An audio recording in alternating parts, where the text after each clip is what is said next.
ಇವತ್ತಿನ ದಿವಸ ಬಹಳ ವಿಶೇಷವೇ ಹೌದು. ಇಲ್ಲಿ ನಾವು ಭಾರತ ಸಂಸ್ಕಾರದಲ್ಲಿ ಸನಾತನ ಧರ್ಮ ಅಂದರೆ ಎಲ್ಲ ಋಷಿ ಮುನಿಗಳ ಸ್ಮರಣೆಯನ್ನು ಮಾಡ್ಕೊತೀವಿ. ಈ ಸಲದಲ್ಲಿ ನಾನು ನಿಮಗೊಂದು ವಿಚಾರ ತಿಳಿಸ್ಬೇಕು. ಜಗತ್ತಲ್ಲಿ ದೇವರಿಗೋಸ್ಕರ ಒದ್ದಾಡೋರು ಸಾಕಷ್ಟು ಜನ.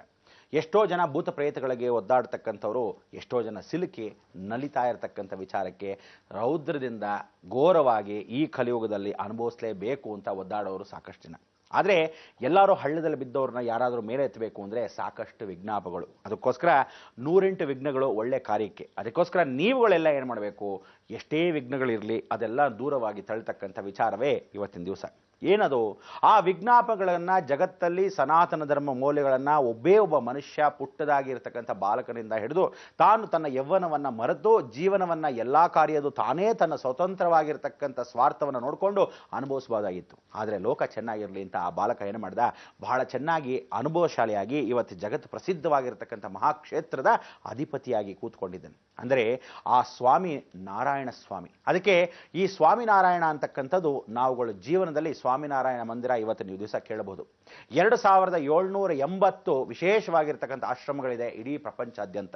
ಸ್ವಾಮಿನಾರಾಯಣ ಸಾಧಾರಣವಾಗಿ ಸನಾತನ ಧರ್ಮದಲ್ಲಿ ರಥ ಹೇಗೆ ನಡೆಸ್ಕೊಂಡು ಹೋಗೋದು, ರಥ ಹೀಗೆ ನಡೆಸಬೇಕು, ಆರತಿ ಹೀಗೆ ಮಾಡಬೇಕು, ಜಗತ್ತಲ್ಲಿ ಜನಗಳು ಪೂಜೆ ಪುನಸ್ಕಾರ ಮಾಡಲೇಬೇಕು, ಜೀವನದಲ್ಲಿ ಬಡವ ಕಷ್ಟದಲ್ಲಿದ್ದಾಗ ಸಾಹುಕಾರ ಹೆಲ್ಪ್ ಮಾಡಲೇಬೇಕು, ಅದನ್ನು ಆ ಕಾಲದಲ್ಲಿ ಈ ಕೈಗೆ ಮಾಡಿರತಕ್ಕಂಥ ಧರ್ಮ ಆ ಕೈಗೆ ಗೊತ್ತಾಗಬಾರ್ದು, ಋಣವನ್ನು ತೀರಿಸ್ಕೊ, ಪ್ರಾಣಿ ಪಕ್ಷಿಗಳನ್ನು ಪ್ರೀತಿಸು, ಜಗತ್ತಲ್ಲಿ ಎಲ್ಲವನ್ನೂ ಸಂರಕ್ಷಣಾಪೂರ್ವಕವಾಗಿ ಅನುಭವಿಸು, ಜೀವನ ಚರಿತ್ರೆಯಲ್ಲಿ ಹೇಳ್ತಕ್ಕಂಥ ಎಲ್ಲವೂ ನೀನು ನೀನಾಗೇ ಇರು ಅಂತ ಹೇಳ್ತಾನೆ ಆ ಭಗವಂತ. ಅದಕ್ಕೆ ಮೊದಲಾಗಿ ನಾವು ನಾವಾಗಿರಬೇಕು, ಮೊದಲು ಮನುಷ್ಯರಾಗಬೇಕು. ಅಂತಹ ಒಂದು ಮನುಷ್ಯ ಜನ್ಮದಕ್ಕೆ ಇಡೀ ಜನ್ಮದ ಸಾರ್ಥಕತೆಯನ್ನು ಅಂತಹ ಒಂದು ಮಹಾನ್ ಪುರುಷ ಭೂಮಿಗೆ ಬಂದಿದ್ದರು ಅಂದರೆ ಬಹಳ ಸಂತೋಷವಾಗುತ್ತೆ. ಅಂತಹ ಒಂದು ಮಹಾಪುರುಷ ಯಾರು, ಎತ್ತ, ಹೇಗಿದ್ದರು ಅದನ್ನು ನೀವು ನೋಡಿದಾಗ ಇಂಥ ಒಂದು ದೃಶ್ಯ ನೋಡಲೇಬೇಕಾದ ಸಂಗತಿ. ಅದಕ್ಕೆ ತಾವು ಇವತ್ತಿನ ದಿವಸ ದತ್ತಾತ್ರೇಯ ಹರೇ ಕೃಷ್ಣ ಅಂದಾಗ ಬಾಲ್ಯದಲ್ಲಿ ಇರತಕ್ಕಂಥ ಈ ಸ್ವಾಮಿನಾರಾಯಣನ ದತ್ತಾತ್ರೇಯ ಸ್ಮರಣೆಯಲ್ಲಿ ಮಾಡ್ಕೊಳ್ತಕ್ಕಂಥ ನಾವುಗಳು ಒಂದು ಜಗದ್ಗುರು ಥರ ಒಂದು ಸ್ಮರಣೆಯನ್ನು ಮಾಡ್ಕೋಬೇಕು. ಇವತ್ತಿನ ದಿವಸ ಆ ಜ್ಯೋತಿಯನ್ನು ಬೆಳಗಿಸಿ ಎಷ್ಟು ಚೆನ್ನಾಗಿ ಪ್ರಜ್ವಲಿಸ್ತಾರೆ ಅಂದರೆ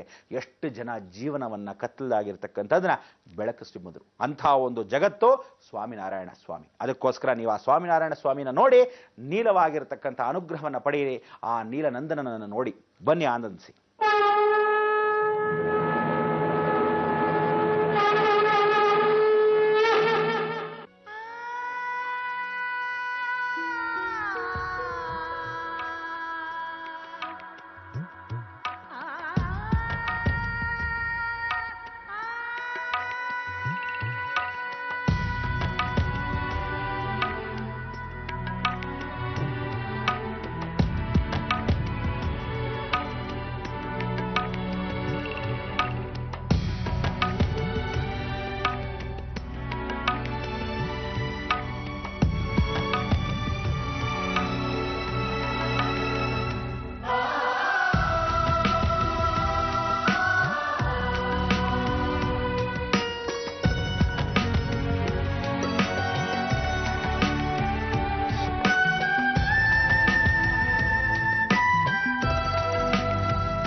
ನೋಡಿದ್ರೆ ಎಂಥ ಆನಂದವಾಗಿರತಕ್ಕಂಥ ಹಾಡುಗಳು. ಅಂಥ ಹಾಡಲ್ಲಿ ಅವನು ಮಾಡಿರ್ತಕ್ಕಂಥ ಒಂದು ತ್ಯಾಗ, ಎಷ್ಟು ಮನೋಭಾವನೆ. ನಮ್ಮಲ್ಲಿರ್ತಕ್ಕಂಥ ಸಂಸ್ಕಾರಗಳು ಅಳಿದು ಹೋಗ್ತಾ ಇರೋದನ್ನು ಎತ್ತಿ ಹಿಡಿದ್ರು. ಅಯ್ಯೋ, ಸಂಸ್ಕಾರವೇ ಇಲ್ಲದೆ ಇರತಕ್ಕಂಥ ಜಾಗಕ್ಕೂ ಸಂಸ್ಕಾರವನ್ನು ತುಂಬಿದ್ರು. ಜೀವನದಲ್ಲಿ ಅಳ್ತಾ ಇರೋ ಮನುಷ್ಯರನ್ನ ಕಣ್ಣೀರನ್ನ ಒರೆಸಿದ್ರು. ಎಷ್ಟು ಜನ ಪ್ರಾಣಿಗಳು ಉಗ್ರವಾಗಿರೋದನ್ನ ಸೌಮ್ಯಕ್ಕೆ ತಂದರು.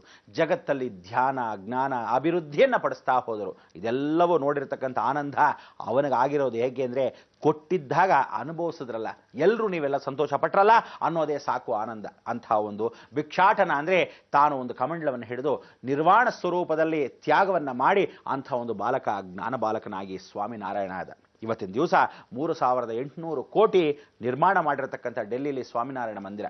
ಅವರಲ್ಲಿ ಏನು ಅಂದರೆ, ಇವತ್ತು ಜಾತಿ ಮತ ಭೇದವಿಲ್ಲದೆ ಇಡೀ ಜಗತ್ತಿನ 2780 ಮಂದಿರಗಳಿದೆ ಇಡೀ ಪ್ರಪಂಚಾದ್ಯಂತ. ಅಂದರೆ ಎಷ್ಟು ಜನ ಭಕ್ತಾದಿಗಳು, ಎಷ್ಟು ಸೌಮ್ಯವಾಗಿ ನಿರ್ವಾಣ ಸ್ವರೂಪದಲ್ಲಿ, ಅಂದರೆ ಯಾವ ಕಾಲಕ್ಕೂ ಮನಸ್ಸು ನಿರ್ವಾಣವಾಗಿರಬೇಕಂತೆ, ಯಾವತ್ತೂ ಶುಚಿರ್ಭೂತವಾಗಿರಬೇಕಂತೆ, ಯಾವ ಕಾಲಕ್ಕೂ ಕಲ್ಮಶ ಇರಬಾರದು, ಇನ್ನೊಬ್ಬರ ಮೇಲೆ ಹೊಟ್ಟೆ ಕಿಚ್ಚಬಡಬಾರದು, ಜೀವನ ಪರ್ಯಂತ ನಿಸ್ವಾರ್ಥ ಸೇವೆಯನ್ನು ಮಾಡಬೇಕು, ಮಾಡೋ ಅಂಥವ್ರು ಕೂಡ ನಾವು ಹಾಳು ಮಾಡೋಕ್ಕೆ ಅಡ್ಡಗಾಲ ಹಾಕ್ಲಬಾರ್ದು ಅಂತ ಹೇಳಿ ಅಂತ ಒಂದು ಸಂತೋಷವನ್ನು ಪಟ್ಟಿರ್ತಕ್ಕಂಥ ಈ ಸ್ವಾಮಿನಾರಾಯಣ ನೀವು ದರ್ಶನ ಮಾಡಿದ್ದಕ್ಕೆ ನಮಗೂ ಆನಂದ.